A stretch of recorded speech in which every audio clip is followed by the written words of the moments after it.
तीसरा अध्याय। सत्यभामा बोली, हे भगवान, आप काल स्वरूप हैं और काल के संपूर्ण भाग समान हैं। तब फिर कार्तिक मास ही क्यों श्रेष्ठ है? हे देव, सब तिथियों में एकादशी और सब महीनों में कार्तिक का महीना ही आपको प्रिय है।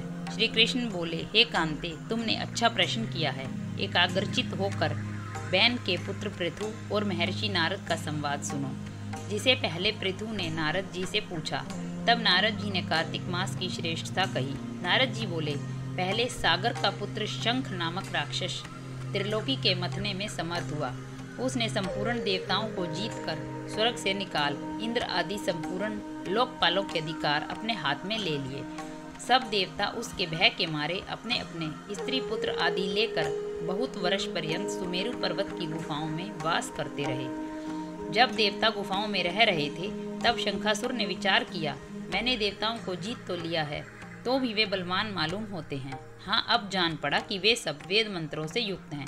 इससे उनके वेद मंत्रों का हरण करने से वे सब बलहीन हो जाएंगे। ऐसा विचार करके वह असुर विष्णु भगवान को नींद से ग्रस्त देख स्वयंभू ब्रह्मा जी के लोक में जाकर वहां से वेदों को निकाल कर चलने को तत्पर हुआ।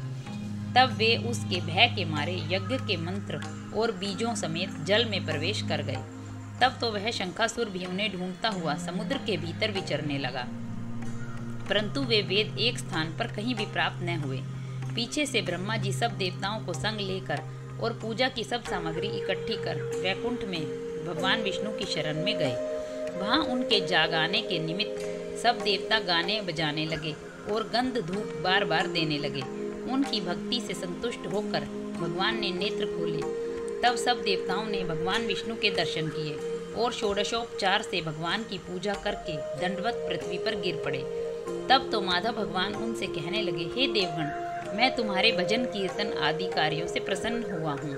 मैं आप लोगों की मनोकामना पूर्ण करूँगा। आश्विन शुक्ल पक्ष की एकादशी से देव उठनी एकादशी तक पहर भर रात्रि रहे, तब से जो मनुष्य तुम्हारी तरह भजन और कीर्तन करेंगे, वे मुझे प्रसन्न कर मुझे प्राप्त होंगे। शंखासुर जिन वेदों को हर लाया है, वे सब जल में स्थित हैं। उन्हें मैं शंखासुर को मार कर वापिस ले आऊंगा। अब से बीज मंत्र समेत सब वेद प्रति वर्ष कार्तिक के महीने में सदा जल में निवास करेंगे। मत्स्य रूप धारण कर मैं जल में जाता हूँ। तुम संपूर्ण मुनियों को लेकर संग आओ। इस लोक में जो अच्छे मनुष्य प्रातःकाल स्नान करते हैं, वे निश्चय अक्षत स्नान का फल प्राप्त करते हैं। जो कार्तिक में सदा व्रत करते हैं, उनको हे इंद्र, तुम मेरे लोक में पहुंचा दिया करो। हे यम, तुम सदा उनकी विघ्नों से रक्षा करते रहो। और हे वरुण, तुम उनको पुत्र पौत्र आदि देते रहो। हे कुबेर, तुम उनकी धन वृद्धि करो, जिससे यह मेरा रूप धारण कर साक्षात जीवन मुक्त हो जाएं।